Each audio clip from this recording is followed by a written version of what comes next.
बड़ी खबर हम आपको बताते चलते हैं। पप्पू यादव को धमकी मिली है, लेकिन आप जरा सुनिएगा ध्यान से। लॉरेंस गैंग से यह धमकी दी गई है और सोशल मीडिया के जरिए पप्पू यादव को धमकी मिली है। तो सांसद पप्पू यादव जिन्हें धमकी मिली है, और यह बड़ी खबर, तो यह कहा जा रहा है कि लॉरेंस गैंग जो है, उनके जो शूटर है मयंक, उसने धमकी दी है, ऐसा कहा जा रहा है। तो इस वक्त बड़ी खबर है, पप्पू यादव को धमकी मिली है और बताया जा रहा है, जो जानकारियां मिल पा रही है उसके मुताबिक लॉरेंस गैंग के शूटर्स इसके पीछे हैं। और पप्पू यादव को जो आप देख पा रहे हैं कि आम जनों के बीच में काफी पॉपुलर है और लोगों के चहेते नेता हैं। तो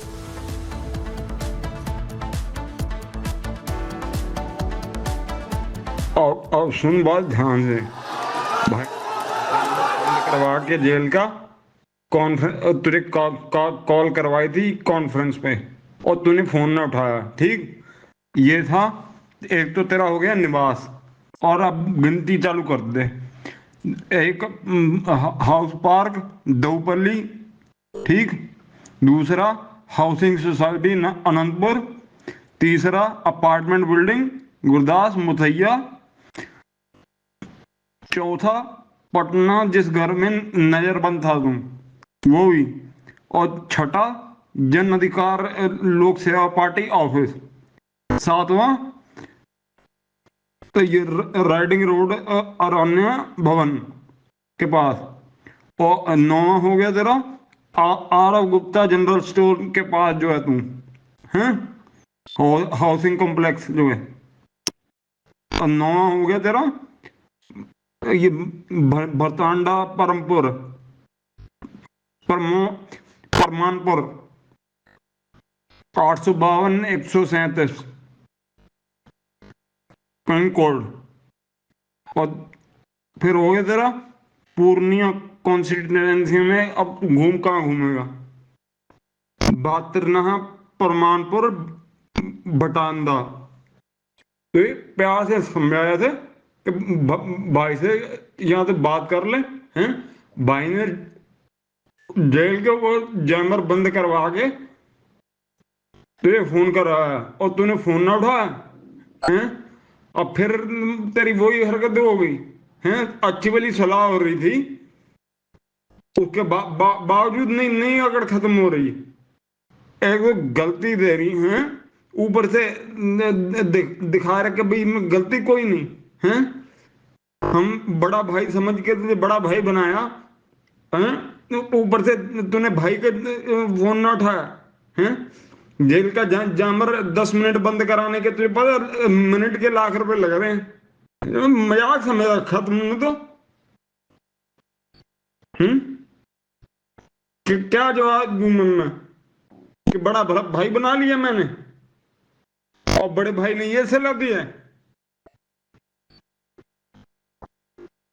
शर्मिंदा करवा दिया मुझे तूने। क्या बड़ा भाई बना ही लिया, उसका फर्ज तो निभा लेता। तुझसे कोई मांग करी, कोई कहा, तेरी जान बख्श दी। बल्कि क्यों ऐसा उल्टा बोला था भाई? इतनी बात ही भाई से कहता भाई, ये न्यूज वालों ने कर दिया, काट के भेज दिया। मेरा इसमें नाम ही नहीं, ना काम था। वापसी फोन करेगा तो बता करिए, भाई से बात करवाऊं तेरी, मसला सुलटा जल्दी हो सके भाई। और तुझे हम नेताओं जैसे नहीं, जिसे तेरी बेबाकी पसंद थी। एक बार कि तेरी वीडियो देखी थी मेरे बड़े भाई, जब तुमने कहा था कि जितनी तुम्हारी उम्र होगी उससे ज्यादा बार मैं यहाँ का सदस्य चुन के आ चुका हूँ, मुझे मत समझाइए। वो तेरे लाइन पसंद आ गई थी, इसलिए बड़ा भाई बना लिया। और क्या करा तूने, हैं? इज्जत ही ना रखी हमारी, हैं? विष्णु भाई ने फोन करवाया, जैमर बंद करवा के करवाया। जेल का जैमर बंद कराना बच्चों का खेल समझ रहे हैं? 10 मिनट के लिए जेल का जैमर बंद करवा दिए। अब खाली हो के अकेले में फोन पे बात कर। और इस बीच बड़ी जानकारी ये सामने आ रही है। पप्पू यादव ने बिहार के डीजीपी को इसकी जानकारी दी है, शिकायत की गई है और ये बताया गया है कि धमकी उन्हें मिली है। हालांकि अभी जांच हो रही है कि धमकी किसके तरफ से दी गई। हालांकि दावा इस बात का हो रहा है कि लॉरेंस गैंग के शूटर्स की तरफ से धमकी दी गई है। इससे पहले हम ऑडियो भी आपको सुनवा रहे थे किस तरीके से धमकी दी जा रही थी। तो धमकी मिलने की जानकारी बिहार के डीजीपी को दे दी गई है। पप्पू यादव ने खुद इसकी जानकारी दी है। लेकिन देखिए, बिहार की सियासत में इस वक्त जो है जबरदस्त तरीके से हलचल देखने को मिल रही है। पुलिस महकमे में भी खलबली मची हुई है, क्योंकि इससे पहले यानी कि जब बाबा सिद्दीकी की हत्या की गई थी तो इसी गैंग का नाम सामने आ रहा था। और अब पप्पू यादव को भी जान से मारने की धमकी दी गई है। धमकी किसकी तरफ से दी गई है अभी बड़ा सवाल बना हुआ है। लेकिन अभी लॉरेंस बिश्नोई के शूटर्स की तरफ से यह दावा किया जा रहा है कि हो सकता है कि धमकी उनकी तरफ से दी गई हो। तमाम पहलुओं पर जांच जारी है, लेकिन इसकी शिकायत पप्पू यादव ने बिहार के डीजीपी को दी है। जतिन इस वक्त हमारे साथ जुड़ चुके हैं ज्यादा जानकारी देने के लिए। जतिन, क्या लॉरेंस के खिलाफ बोलना अब अपराध हो गया है कि इस तरह से जो उसके गुर्गे हैं वो धमकी दे रहे हैं, जिसकी शिकायत डीजीपी से पप्पू यादव ने की है?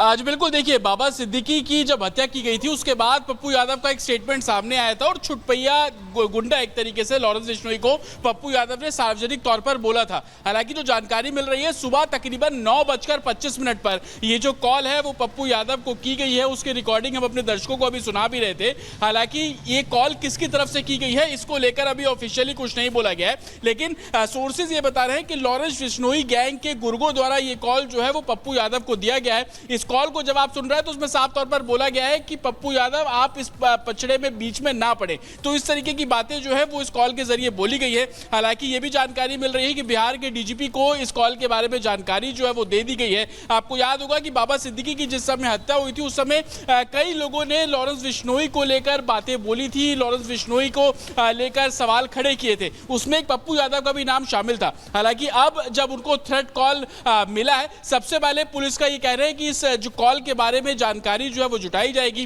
हालांकि पूरी टाइमिंग के बारे में पप्पू यादव और उनके स्टाफ से इस पूरे मामले में जानकारी ली जाएगी। और इनिशियली यही बताया जा रहा है कि सुबह तकरीबन 9:25 पर यह कॉल जो है वो किया गया है। हालांकि जो वॉइस सैंपल है उसको भी एनालाइज किया जाएगा। बिहार और उसके आसपास में लॉरेंस बिश्नोई के जो गैंग एक्टिव है उन पे अब धरपकड़ करने की जो कार्रवाई है वो की जाएगी। लेकिन सबसे हैरान कर देने वाली बात यह है कि लॉरेंस बिश्नोई के अगर पिछले कितने भी केसेस या शूटआउट के बारे में आप एक तरीके से स्टडी करेंगे तो आप समझ पाएंगे कि जेल में बैठकर वो इस पूरे सिंडिकेट को चलाता है। तो कौन है बिहार में जो इसने पप्पू यादव को थ्रेट दिया, ये सबसे बड़ा सवाल अब इस पूरे मामले में लेकर खड़ा हो रहा है। हालांकि अब जब ये पूरा मामला डीजीपी तक पहुंचा है तो संभवतः इस पूरे मामले में जल्द ही जो इनिशियल एफआईआर है वो दर्ज कर ली जाएगी और उसके बाद आगे की जो कार्रवाई है वो शुरू की जाएगी। लेकिन इस थ्रेट कॉल से एक बात बिल्कुल क्लियर है कि लॉरेंस बिश्नोई के अगर अगेंस्ट कोई भी कुछ बोलेगा तो उसको इस तरीके से धमकी दी जाएगी और इसका सिलसिला